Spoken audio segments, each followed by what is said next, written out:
Jail ഡിഐജിക്കെതിരായ vigilance കേസിൽ ഗുരുതര കണ്ടെത്തലുകൾ. കൊടിസുനിയുടെ ബന്ധുവിൽ നിന്നും കൈക്കൂലി വാങ്ങി എം.കെ. വിനോദ് കുമാർ സഹായം ചെയ്തെന്ന് കണ്ടെത്തൽ. രാഷ്ട്രീയ കൊലപാതകങ്ങളിലെ പ്രതികൾക്കും മയക്കുമരുന്ന് കേസുകളിലെ പ്രതികൾക്കും നിരന്തരം സഹായം. അനുകൂല റിപ്പോർട്ടുകൾ ഉണ്ടാക്കി പരോൾ അനുവദിച്ചുവെന്നും ഗുരുതര കണ്ടെത്തൽ.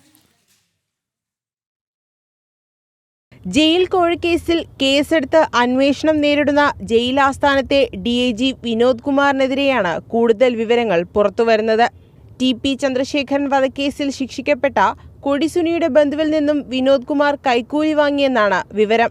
ഗൂഗിൾ പേ വഴിയാണ് സുനിയുടെ അടുത്ത ബന്ധുവിൽ നിന്നും വിനോദ് കുമാർ പണം വാങ്ങിയത്. 8 തടവുകാരുടെ ബന്ധുക്കളിൽ നിന്നും ഡിഐജി നേരിട്ട് പണം വാങ്ങിയതിന്റെ തെളിവുകളും വിജിലൻസിന് ലഭിച്ചു. പരോളിനും ജയിൽ സൗകര്യങ്ങൾ ഒരുക്കാനും വിനോദ് കുമാർ തടവുകാരുടെ ബന്ധുക്കളിൽ നിന്നും ഗൂഗിൾ പേ വഴി പണം വാങ്ങിയെന്ന കണ്ടെത്തലിനെ തുടർന്നാണ് വിജിലൻസ് കേസെടുത്തത്.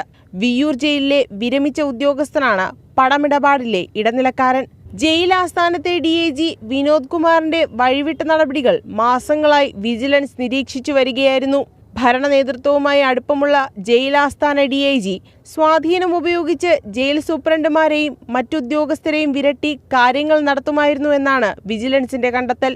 സ്ഥിരമായി ജോലിക്ക് ഹാജരാകാത്തതിന് കണ്ണൂർ ജയിൽ സൂപ്രണ്ടായിരുന്നപ്പോൾ സസ്പെൻഷൻ നേരിട്ട ആളാണ് വിനോദ് കുമാർ. ടി.പി. കേസിലെ പ്രതികൾക്ക് വിയ്യൂരിൽ വഴിവിട്ട സൗകര്യങ്ങൾ ഒരുക്കിയെന്നതിനാണ് രണ്ടാമത്തെ സസ്പെൻഷൻ. വകുപ്പ് തല അന്വേഷണങ്ങളെല്ലാം ഒതുക്കി തീർത്താണ് ഒന്നാം പിണറായി സർക്കാരിന്റെ കാലത്ത് ഡിഐജിയായി വിനോദ് കുമാറിനെ ഉയർത്തിയതും ജയിൽ ആസ്ഥാനത്ത് നിയമിച്ചതും. നിരവധി തവണ ജോലിയിൽ വീഴ്ച വരുത്തിയ ഡിഐജിയെ ജയിൽ ആസ്ഥാനത്ത് നിന്ന് മാറ്റണമെന്ന് ജയിൽ മേധാവിമാർ ആഭ്യന്തര വകുപ്പിനോട് ആവശ്യപ്പെട്ടിരുന്നു. എന്നാൽ വിനോദ് കുമാറിനെ സംരക്ഷിക്കുന്ന നിലപാടാണ് ആഭ്യന്തര വകുപ്പിന്റെ ഭാഗത്തു നിന്നും ഉണ്ടായത്. വിരമിക്കാൻ 4 മാസം ബാക്കി നിൽക്കെയാണ് വിജിലൻസ് കേസിൽ വിനോദ് കുമാർ പ്രതിയാകുന്നത്. ജനം, തിരുവനന്തപുരം.